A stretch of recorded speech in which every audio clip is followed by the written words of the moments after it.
How to get notification when your friends stream on Discord. Hello guys, how it's going? Today I will show you and teach you how to do this. Just watch the video until the end and make sure that you like and subscribe in this video. So let's start. The first step is going to Discord.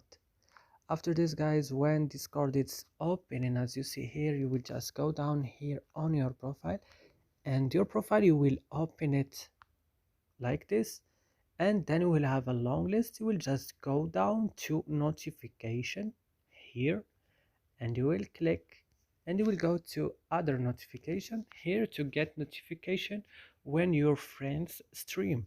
You will turn on this option by clicking here on this place like this, and that's it guys, it will work with you. And that's it. I hope this video is useful and helpful for you guys. Do not forget to like and subscribe to our channel, and see you next